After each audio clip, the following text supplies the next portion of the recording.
రెండోది, గోవర్ధన్ రెడ్డి గారు ఎందుకు వెళ్లాల్సి వచ్చింది? కేవలం ఆయన దగ్గర నుంచి వాస్తవాలు తెలుసుకోవాలన్న ఆలోచన కనుక పోలీస్ అధికారులకు కనుకుంటే రెడీ చెప్పడానికి. ఏముంటాయి ఆడ వాస్తవాలు? కేవలం వాస్తవాలు తెలుసుకోవాలన్న ఆలోచన కాదు, ఆయన్ని నిర్బంధించాలి, అరెస్ట్ చేయాలన్న లక్ష్యం. సో ఎందుకు మనము వాళ్ళందరినీ కూడా మనం తీసుకుంటాం రిమాండ్లో, కానీ ఎందుకు తీసుకుంటాం? వాస్తవాలు తెలుసుకోవాలని. వాస్తవాలు చెప్పడానికి గోవర్ధన్ రెడ్డి గారు ఎనీ టైం అవైలబిలిటీ. దానికి మీరు అరెస్ట్ చేయాల్సిన అవసరం లేదు కదా. ఈయన ప్రత్యక్ష ముద్దాయి కూడా కాదు కదా, ఈయన ఎక్కడ కూడా మైనింగ్ చేసింది కాదు కదా, ఈయన పేరు మీద మైనింగ్ కూడా లేదు కదా. ఇన్ని లేనప్పుడు ఆయన అరెస్ట్ చేసి రిమాండ్ కాలు తీసుకెళ్లి లోపల పెట్టించి ఆ తర్వాత ఆయన దగ్గర నుంచి విచారణ చేయాలనే ఆలోచనతో ఇవన్నీ చేయాలనుకోవడం తప్పు. విచారణ కావాలనుకుంటే, మీకు నిజాలు కావాలనుకుంటే 7 నెలల నుంచి కేసు జరుగుతూ ఉన్నప్పుడు చేయొచ్చు. సో ఇవన్నీ కూడా మీకు అర్థమవుతా ఉన్నాయి. రాబోయే రోజుల్లో కూడా మీడియా ద్వారా అందరికీ కూడా వాస్తవాలు తెలిసే పరిస్థితి అయితే తప్పకుండా ఉంటుంది. స్థానికమైనటువంటి అంశం గురించి ఎన్ని తీసేమా ఇష్యూని మీ దృష్టికి ఒకటి తీసుకొని వస్తాను. నేను ఎప్పుడు కూడా ఒక చిన్నది కూడా ఒక వ్యక్తిని సిస్టమ్స్ మీద నేను మాట్లాడతాను. ఏదైనా తప్పులుంటే వైఎస్ఆర్సీపీ కార్యకర్తలకు కానీ, నాయకులకు కానీ, ప్రజలకు కానీ నష్టం జరుగుతుంది అనుకున్నప్పుడు పోరాడైనా వారందరినీ కూడా ఇబ్బంది లేకుండా చేయాలన్న ఆలోచనతోనే గత 9 నెలల నుంచి కూడా నేను ఇన్ఛార్జిగా వచ్చినప్పటి నుంచి కూడా ముందుకు వెళ్ళడం కూడా జరుగుతూ ఉంది. అయితే నేను ఈ పరంగా ఒక 2 విషయాలు చెప్తాను.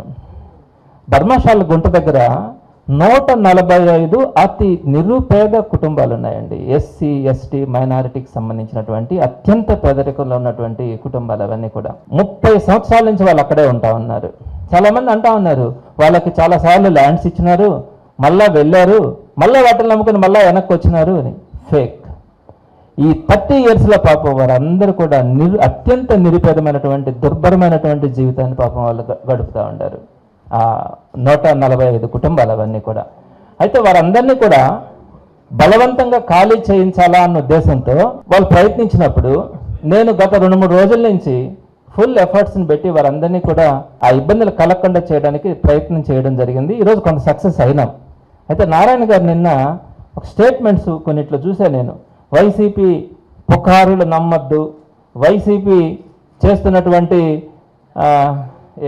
అసత్య ప్రచారాలు నమ్మద్దు, మేము ఎవరిని బలవంతంగా ఖాళీ చేయించము అని చెప్పిన మాటలు చూస్తే చాలా ఆశ్చర్యం అనిపించింది. ఇట్లాంటి న్యూస్లు చాలా దగ్గరలో వచ్చినాయి. మేమేదో అసత్య ఆరోపణలు చేసినాం. మాకేంటి అవసరం? ప్రజలకు అండగా నిలబడుకోవడమా మేము చేసిన తప్పు? దీని గురించి వాస్తవాలను నేను మీ దృష్టికి తీసుకొని వస్తాను. ఈయన ఏదైతే ఈ ప్రచారం నిన్న ఆయన ప్రెస్ నోట్ రిలీజ్ చేసి చెప్పినాడో నేను దాని గురించి మీకు కొన్ని విషయాల్ని మీ దృష్టికి నేను తీసుకొని వస్తాను. అక్కడ సుమారుగా 35 ఇయర్స్ నుంచి అండి 145 ఫ్యామిలీస్ ఆ రైల్వే ట్రాక్ అనుకొని ఆ ధర్మశాల గుంట దగ్గర ఈ ఎస్సీ, ఎస్టీ, మైనారిటీస్ అందరూ కూడా పాపం పేదరికంలో ఉండేటువంటి వాళ్ళు అక్కడ ఉన్నారు. అయితే వారందరినీ కూడా 2014లో అనుకుంటాను అక్కడి నుంచి వాళ్ళందరినీ కూడా తొలగించి ఆ రైల్వే ట్రాక్ ఎక్స్టెన్షన్ చేయాలని ప్రయత్నం జరిగింది.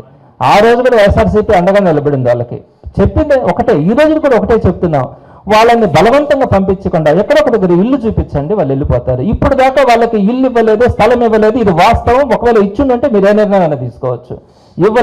ఇవ్వమని 2014లో ఒకసారి అడిగారు, అప్పుడు అదే చెప్పడం జరిగింది. 2018లో కూడా అడిగారు, 2019లో కూడా అడిగారు.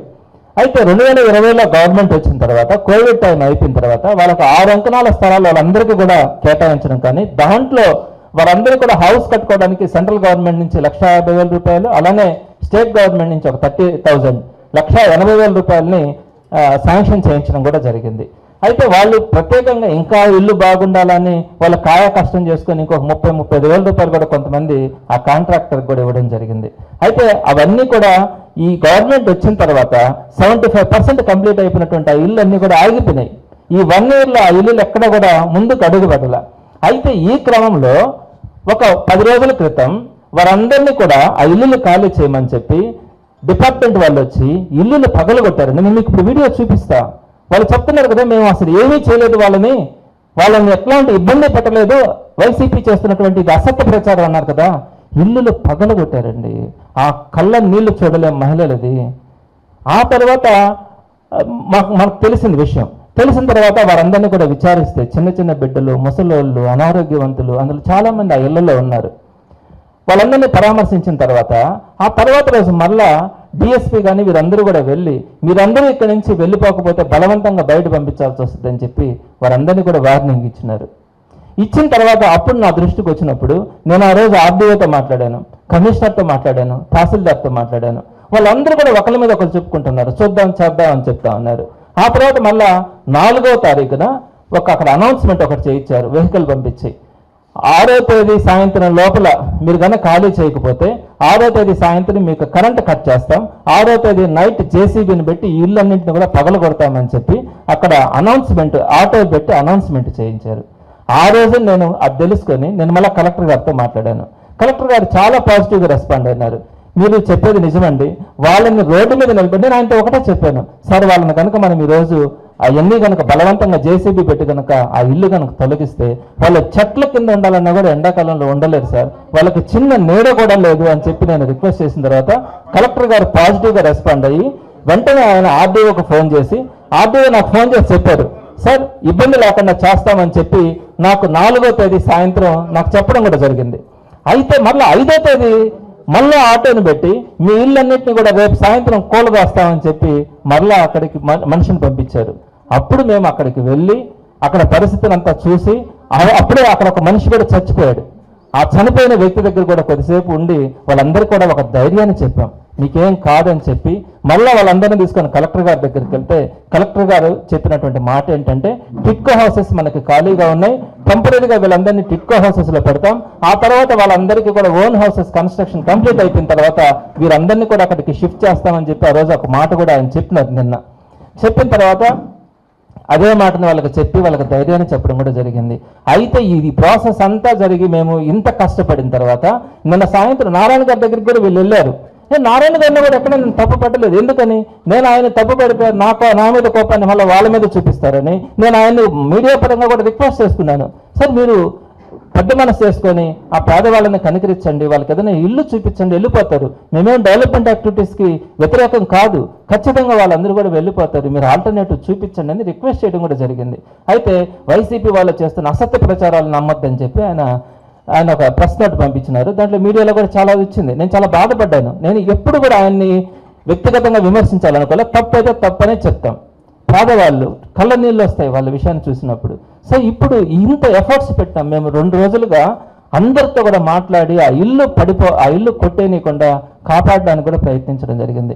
ఈరోజు ఆయన ఏం చెప్పినారు, మేము అసలు ఏ విధమైనటువంటి వాళ్ళకి ఇబ్బంది కలిగించలా, మా డిపార్ట్మెంట్స్ నుంచి వాళ్ళకి ఎలాంటిది లేదు, ఇదన్నీ అసత్య ప్రచారాలు, మేము వాళ్ళకి ఆల్టర్నేటివ్ చూపించిన తర్వాతనే మార్పించాలని అనుకున్నాము అని చెప్పారు. మీరు వెకేట్ చేయాలా, రేపు సాయంత్రం మేము వాళ్ళకి ప్రొటెక్షన్ ఇచ్చి మిమ్మల్ని అందరినీ కూడా బలవంతంగా ఇక్కడి నుంచి పంపించడం జరుగుతుంది అని చెప్పి 4వ తారీఖున పోలీసు ఫోర్స్ వెళ్ళింది. 5వ తారీఖున టెంట్లు వేసుకున్నారు, అవన్నింటిని కూడా డెమాలిష్ చేయడానికి, వీళ్ళందరినీ కూడా బలవంతంగా షిఫ్ట్ చేయడానికి. ఆ పరిస్థితుల్లో వైఎస్ఆర్సీపీగా మేము వెళ్ళి అక్కడికి వెళ్ళి వాళ్ళకి అండగా నిలబడి వాళ్ళ కష్టాలని ప్రభుత్వానికి కానీ అధికారులకు కానీ తీసుకురావడానికి ప్రయత్నించి కష్టపడ్డాం. ఈరోజు అది పక్కన నిలబడుకున్నారు వాళ్ళంతా, మీరు అడగచ్చు ఏ విధంగా వాళ్ళు ఇబ్బంది పడతా ఉన్నారు అన్నది. సో కలెక్టర్ గారు రెస్పాండ్ అయినారు. నేను కలెక్టర్ గారికి చెప్తా ఉన్నాను, పేద ప్రజల పట్ల మీరు చూపించినటువంటి ఆ అభిప్రాయాన్ని వెంటనే మీరు రెస్పాండ్ అయిన విధానానికి మాత్రం నేను ఎప్పుడు కూడా మీకు ధన్యవాదాలు తెలియజేస్తాను.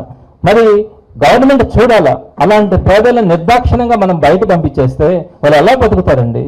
వాళ్ళకి మేమేమడుగుతున్నాం, మేము ఇప్పుడు చెప్పేది ఒకటే డిమాండ్ చేస్తున్నాం, మీరు రైల్వే ఎక్స్టెన్షన్ పనులకి వైఎస్ఆర్సీపీతో సహా ఏ ఒక్కరు కూడా మీకు అడ్డం కాదు.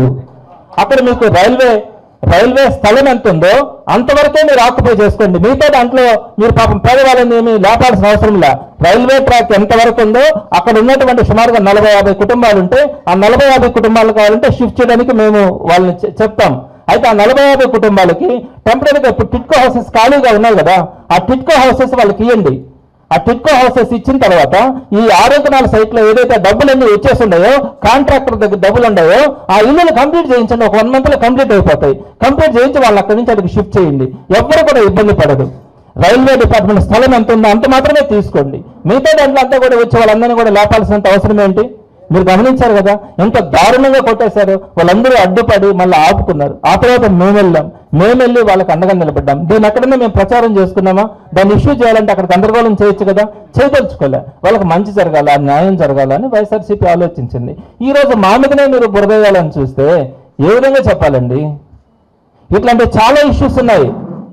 ఇక మీద అదే చెప్తా ఉన్నాను, వీటన్నింటినీ కూడా ఇంకా ప్రజలని అప్రమత్తం చేయడానికి కానీ, ఎక్కడ ప్రజలకు ఇబ్బంది అయినా కూడా వైఎస్ఆర్సీపీ తరఫున పోరాటం చేయడానికి కానీ మా క్యాడర్ కానీ మా నాయకులు కార్యకర్తలు ఎప్పుడు కూడా సిద్ధంగా ఉంటారని మాత్రం తెలియజేస్తా ఉన్నాను. మెడికవర్ హాస్పిటల్స్ నెల్లూరు మిమ్మల్ని తిరిగి సాధారణ స్థితికి తీసుకురావడమే మా ధ్యేయం. అన్ని సదుపాయాలతో కూడిన ప్రత్యేకమైన రీహాబిలిటేషన్ వార్డ్, అందుబాటులో సేవలు ortho and neuro rehab, cardiac and pulmonary rehab, post operative rehab, post transplant rehab, sports injuries and trauma rehab, geriatric and pediatric rehab, cancer and palliative rehab. Medicover Hospitals, Chintareddypalayam Crossroads, Nelluru. Contact 04068334455.